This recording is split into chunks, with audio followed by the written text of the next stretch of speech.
Queridos irmãos, a graça e a paz de nosso Senhor e Salvador Jesus Cristo. Estamos aqui para mais uma aula da Escola Bíblica Dominical e desta feita nós estudaremos sobre o homem. Nós vamos ver quem foi que criou o homem, a maneira como o homem foi criado e, sobretudo, nós estudaremos hoje o para que o homem foi criado. Essas perguntas são importantes, são centrais no Evangelho e as respostas são necessárias para que a gente fortaleça a nossa fé no nosso Senhor e Salvador Jesus Cristo. Eu convido você a abrir a Bíblia, a Palavra de Deus, no livro do começo, livro do Gênesis.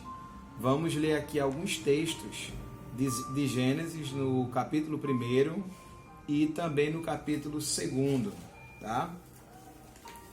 Primeiro texto em Gênesis, capítulo 1, versículos 26 e 27. A Bíblia diz assim: E disse Deus, façamos o homem à nossa imagem, conforme a nossa semelhança, e domine sobre os peixes do mar, e sobre as aves do céu, e sobre o gado, e sobre toda a terra, e sobre todo réptil que se move sobre a terra.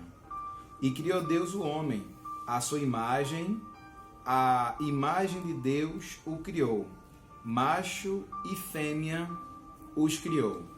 Agora, vire uma página, vá para o capítulo 2, versículo de número 18. Gênesis capítulo 2, versículo 18. A Bíblia diz assim: E disse o Senhor Deus, não é bom que o homem esteja só. Falhei uma adjuntora que esteja como diante dele. Versículos 21, 22 e 23.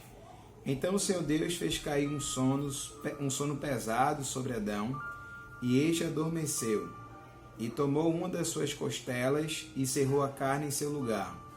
E da costela que o Senhor Deus tomou do homem, formou uma mulher e trouxe-a a Adão. Versículo 23. E disse Adão: Esta agora é osso de meus ossos e carne da minha carne. Esta será chamada varoa, porque do varão foi tomada. Nós vimos aqui, tanto no capítulo 1 do livro do Gênesis, como também no capítulo 2, capítulo 2, claramente que a criação humana não é um produto do acaso, nem poderia ser. Quem criou o homem, quem criou a mulher, foi Deus. Deus, depois de ter feito o céu, depois de ter feito os luminares, depois de ter criado tudo o que ele criou o homem também. E ele disse ao homem que ele deveria dominar sobre a terra. Disse ao homem no capítulo 2 que ele deveria cultivar a terra. Disse ao homem e à mulher que eles deveriam povoar a terra. Observe que esses dois capítulos são os dois capítulos que falam a respeito da criação. No capítulo 1 a gente tem a criação exposta de maneira cronológica, de maneira que, no versículo 1, o texto diz: Bereshit bara Elohim. É exatamente essa expressão que a gente encontra no hebraico. No princípio criou Deus o céu e a terra. Os homens por aí, sobretudo aqueles que se dizem cientistas, querem dizer e até colocam nos livros que todas essas coisas foram produto do acaso, mas não foram. Todas as coisas, quem criou foi Deus. No capítulo 1 está escrito que Deus ele diz: haja luz, versículo de número 3, e houve luz. No versículo 10, do capítulo 1, Deus cria o firmamento. Tá? Deus criou o firmamento no versículo 10. No versículo 12, Deus cria a terra seca. Versículo 18, Deus cria os luzeiros. No versículo de número 21 do capítulo 1, Deus cria os peixes do mar e as aves do céu. Ele dá vida à sua criação. E a vida continua no sexto dia, quando Deus faz os animais e também faz o homem. A maneira como Deus criou o homem foi uma maneira que nós podemos chamar de especial. Porque todas as coisas que Deus fez, Ele fez pela força da sua palavra. Quando se tratou do homem, Deus, digamos assim, colocou a mão na massa, pegou do pó da terra e fez um boneco de barro e depois, como diz no capítulo 2, soprou nas narinas do homem o fôlego de vida. E este ser que estava ali, sem vida, passou a ter vida, passou a ter o Espírito, porque o Espírito foi soprado nas suas narinas.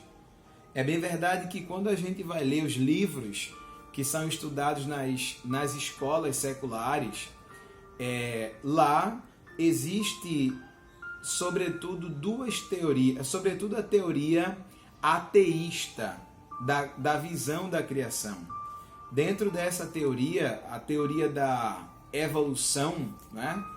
Ela tira Deus de todo o processo de criação, como se todas as coisas que foram criadas tivessem sido formadas a partir do acaso, a partir do produto da evolução.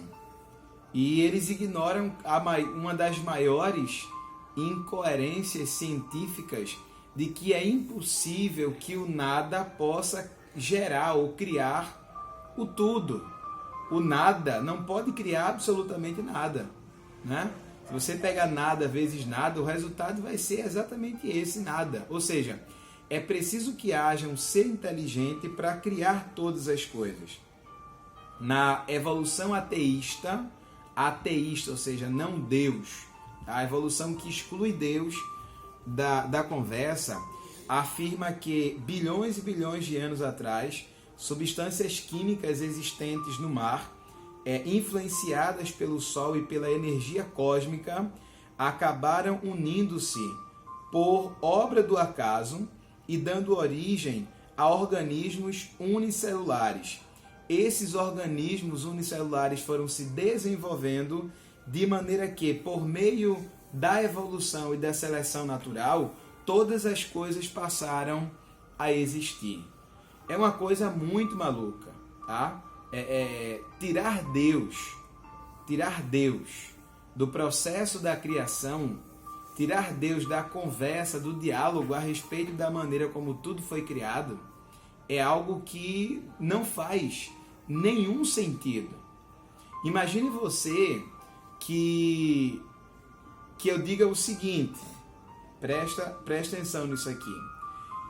Imagine que eu diga o seguinte, olha, um determinado caminhão estava transportando farinha de trigo, leite, ovos, açúcar, sal, um pouco de água, e aí aconteceu um capotamento nesse caminhão, de maneira que esses elementos que estavam dentro do caminhão acabaram se misturando. E aí houve fogo por causa de uma explosão que aconteceu, de maneira que, por exemplo, essa bolacha aqui foi criada. Veja, a partir da mistura dos elementos, essa bolacha foi criada. Com esses buraquinhos, essa divisão no meio e com a crocância significativa. Se eu chegar para você e disser isso, vai dizer assim, mas você está louco. É impossível que uma bolacha possa ter sido feita dessa maneira, sem ter uma mente inteligente para poder criá-la. Pois bem, os cientistas que são tão falados e tão respeitados por muitas pessoas dizem exatamente isso, aqueles que partem da perspectiva da evolução ateísta. Eles dizem que a vida, com toda a sua complexidade, foi feita a partir da evolução, a partir do acaso.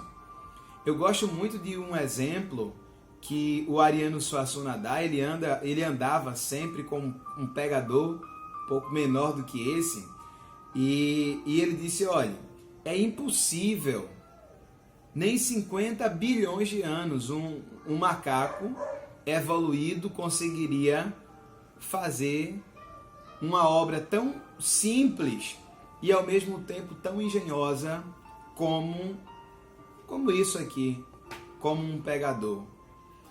E aí você ler nos livros, e os livros da escola do seu filho, os livros que certamente você leu durante o seu processo de formação, eles excluem Deus do debate e apresentam a visão ateísta da criação. Ou seja, entendendo que a evolução criou todas as coisas que estão aí.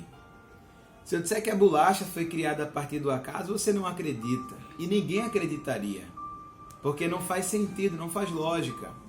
Se eu disser que o pegador é produto do acaso, ninguém acreditaria, porque não faz sentido, não está dentro da lógica, não há razão em se afirmar uma coisa dessa natureza.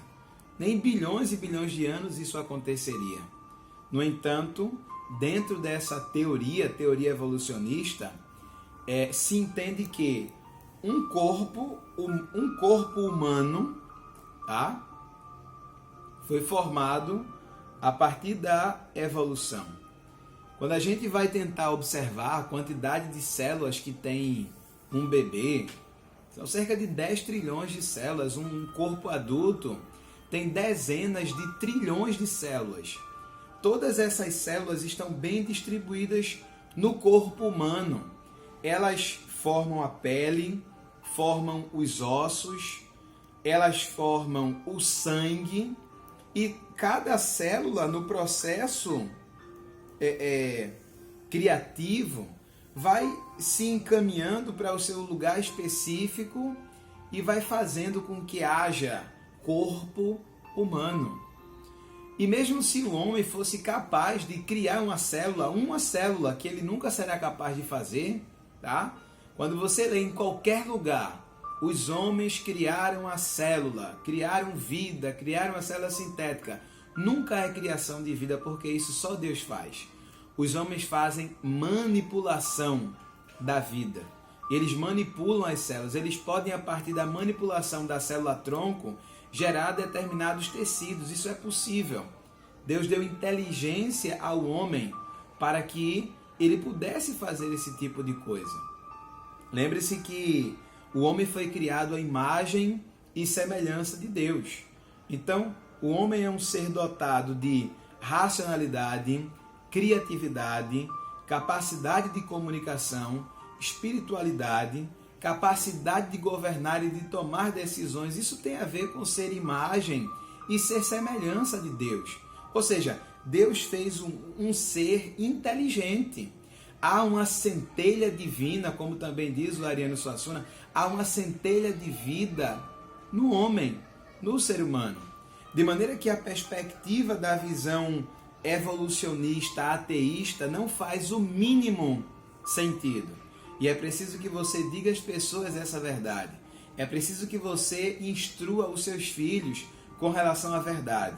O homem não é produto do acaso, o homem não é produto da evolução, o homem é produto do coração de Deus. Deus disse, façamos o homem a nossa imagem, a nossa semelhança. Nos capítulos 1 e 2 de Gênesis está registrado que assim foi feito. Deus fez o homem à sua imagem, conforme a sua semelhança. É interessante nós observarmos que este Deus, o nosso Deus que fez o homem, ele é eterno. Em Hebreus, no capítulo 13, no versículo 8, diz que Jesus Cristo é o mesmo ontem, hoje e sempre. Salmo de número 90, verso 2, diz que antes que se originassem os montes e formasses o universo e a terra, de eternidade em eternidade, tu és Deus. Então, o Deus eterno entrou na linha do tempo para, dentro do tempo, criar o homem, à sua imagem, conforme a sua semelhança. E criou não apenas o homem, como a gente vê aqui no capítulo 1 de Gênesis e no capítulo 2. Deus criou todas as coisas. Salmo de número 19, verso 1 diz que os céus declaram a glória de Deus e o firmamento anuncia a obra das suas mãos. Perceba que a criação de Deus, de alguma maneira, reverencia o Deus que a criou. No entanto, alguns homens que são dotados de inteligência, faculdades mentais, optam por negar que que o homem tenha vindo das mãos de Deus, que o homem tenha sido criado por Deus. Por que é que isso acontece? Porque uma das coisas que Deus colocou no homem foi o livre-arbítrio, a volição, a vontade. Deus nunca obrigará o homem a crer que ele é Deus. Deus nunca obrigará o homem a servi-lo, porque nessa relação não existe amor. O homem colocou inteligência no homem, mas infelizmente, muitas vezes, o inimigo, Satanás, cauteriza a mente humana para que aquilo que é óbvio, perceptivo, não seja visto, seja negado na cara dura. Não sei se posso dizer assim, mas seja negado na cara dura. É um absurdo. Os mirabolantes argumentos que os homens tentam criar para negar que Deus existe, que criou todas as coisas, que criou o homem e que ele mesmo sustenta até hoje a sua criação. Olha o que diz em Colossenses, capítulo 1, versículo 16. Porque nele, em Cristo, foram criadas todas as coisas que há no céu e na terra, visíveis e invisíveis. Sejam tronos, sejam dominações, sejam principados, sejam potestades, tudo foi criado por Ele e para Ele, para Jesus Cristo. O apóstolo Paulo, de maneira muito sábia, tentou dizer a verdade, mostrar a realidade aos irmãos que estavam em Colossos. Porque já lá em Colossos havia pessoas que estavam tentando desdizer da criação de Deus. Deus criou todas as coisas. João capítulo 1, versículo 3 diz que todas as coisas foram feitas por Ele, por Cristo, pelo Verbo, e que sem Ele nada do que foi feito se fez. Então, quem cria todas as coisas, quem criou todas as coisas, foi Deus. Você não é produto do acaso. Seus filhos não são produtos do acaso. Quando houve a junção do material genético do homem com o material genético da mulher, Deus soprou naquele momento uma centelha de vida ali. Soprou o Espírito naquele ser. E aquele ser passou a ser chamado de alma vivente. É assim que todas as vidas são formadas, são geradas. Não é simples e puramente hoje ainda um processo simples e puramente biológico. Deus é quem acompanha, Deus é quem cria, Deus é quem sopra o fôlego de vida. De maneira que nenhuma vida vem à Terra se não for da vontade de Deus. Deus é aquele que forma. E o salmista, no Salmo de número 139, no verso 13, disse assim, tu formaste o meu íntimo, ou íntimo do meu ser, e me teceste no ventre da minha mãe. Então é Deus que forma, é Deus que tece, é Deus que cria, é Deus que gera, é Deus que dá vida aos seres humanos. Foi Ele que fez absolutamente todas as coisas. E sem Ele, nada do que foi feito teria sido feito. Até onde se diz respeito ao homem, a criação ensina que Deus criou o primeiro homem, ou seja, a visão de que todas as coisas foram criadas a partir de Deus ensina que Deus criou o primeiro homem. e que esse é imagem e semelhança de Deus, conforme Gênesis capítulo 1 e 27 que eu li, e o capítulo 2 e o versículo 7. Nunca existiu uma criatura subhumana ou um processo de evolução para se tornar, essa criatura subhumana se tornar um ser humano. Nós não fomos feitos animais e passamos a ser homens. Nós somos feitos homem. Deus fez o homem e fez a mulher. E qualquer coisa que estiver fora desse princípio não vem de Deus. É desdizer o óbvio de que um ser inteligente criou todas as coisas. Se a gente não acredita que coisas simples possam ter vindo a partir do produto do acaso, como é que a gente acreditaria que um ser tão complexo e tão diferente de todos os outros seres da natureza poderia ter surgido a partir do acaso? Quem nos fez foi Deus. E para que fomos feitos? Essa pergunta é muito interessante. Para que nós, seres humanos, fomos feitos?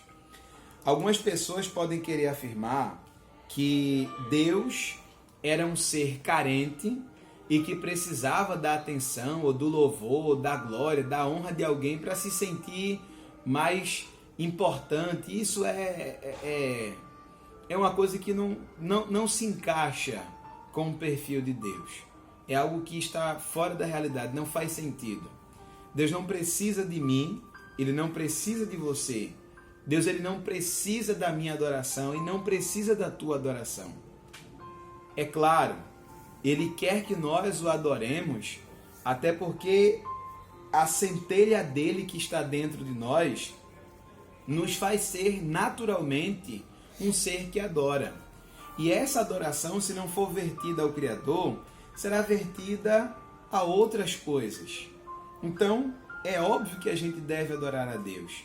É óbvio que dentro dos propósitos de Deus estava também a adoração. Mas se a gente for observar direitinho, o maior propósito da criação é amar. Deus fez um ser para que ele pudesse amar. E naturalmente para ser amado também. Observe, em Eclesiastes, no capítulo 12, versículo 13, na verdade todo o livro de Eclesiastes nos mostra o sábio Salomão sobre a vida. São reflexões interessantíssimas sobre a vida. E o Salomão inicia esse livro dizendo que tudo é vaidade, ou seja, que tudo vai passar. E a gente sabe que a vida também vai passar. Não é? Em breve nós não estaremos mais aqui. Quem sabe é porque vamos morrer ou porque vai haver o arrebatamento da igreja, enfim, mas em breve nós não estaremos mais aqui. E isso será inevitável. Quando nós não estivermos mais aqui, se pudéssemos olhar para a vida e pensar no que é que concerne o sentido dela, qual seria no final a nossa resposta? Na verdade, essa reflexão deve ser uma reflexão que devemos fazê-la desde hoje. Por que é que eu estou aqui?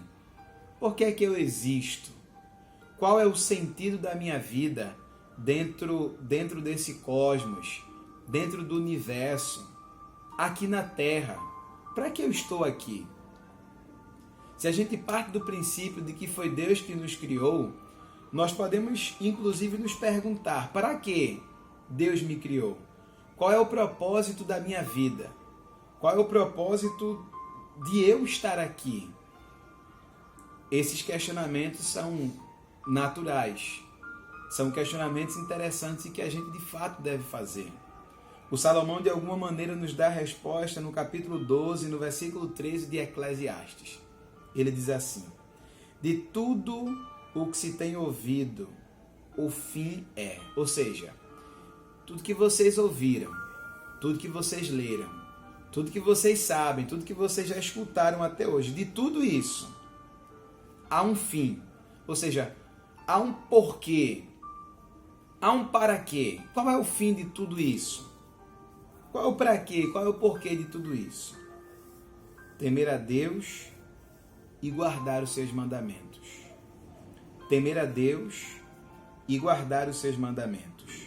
Porque este é o dever de todo homem. Veja que o Salomão, quando escreveu, ele não disse que essa é a opção de todos os homens, embora seja. Mas ele disse que esse é o dever de todos os homens. O sentido da sua vida está exatamente aqui.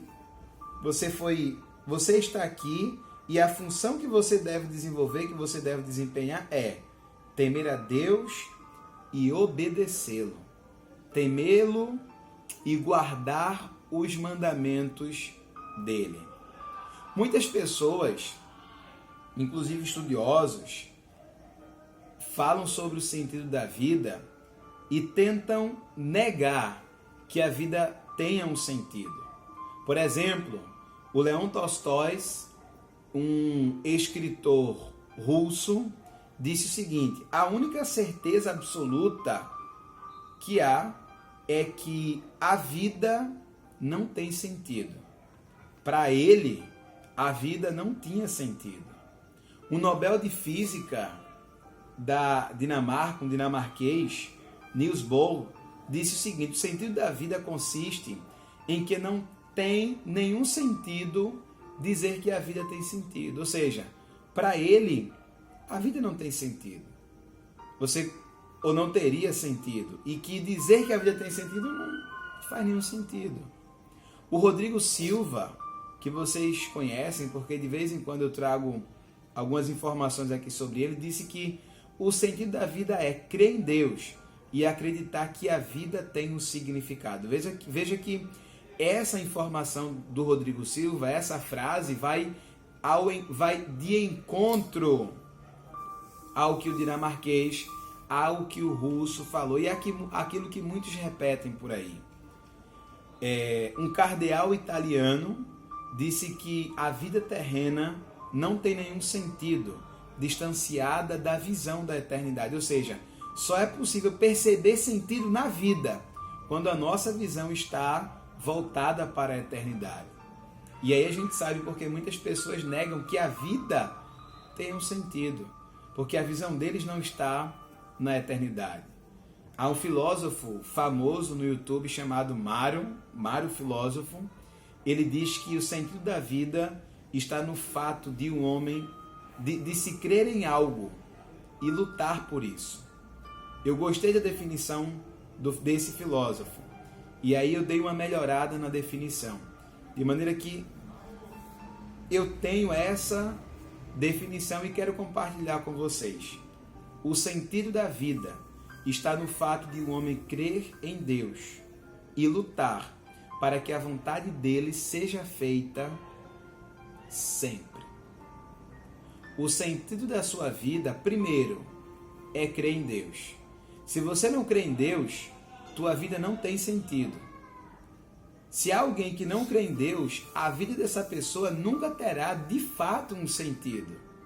Fora da crença na existência de Deus, fora da crença de que Deus fez todas as coisas, não há sentido para a vida, de fato. Mas, quando a gente crê em Deus e a gente luta para que a vontade dele seja feita sempre, a gente descobriu o sentido da vida e, sobretudo, o sentido da nossa própria vida. E aí pode, depois dessa definição e da compreensão do sentido da vida, pode surgir a pergunta: mas Emerson, quer dizer que para a minha vida fazer sentido eu tenho que lutar para que a vontade de Deus seja feita sempre? É exatamente isso. E qual é a vontade de Deus? Pois bem, Deus não ia deixar você sem ter sentido na vida. Por isso ele revelou a sua vontade a nós. A vontade de Deus está revelada na sua palavra. Se a gente segue essa palavra, se a gente luta para que essa palavra seja lida, obedecida, compreendida e a partir dela os homens passarem a crer em Deus, isso estará dando sentido à nossa vida. Deus, quando te chamou e te fez nascer, ele te entregou talentos. E esses talentos que ele te deu para que você use esses talentos, para que você desenvolva esses talentos que Ele deu. O desenvolvimento do talento que Deus te deu dará sentido à tua vida. Que Deus te abençoe. Que as verdades de Deus estejam sempre plantadas dentro de ti e que tu sejas como uma fonte a jorrar verdade para esse mundo que vive em trevas, que vive em mentira, em falsidade. Que Deus te abençoe, que Deus abençoe a tua família.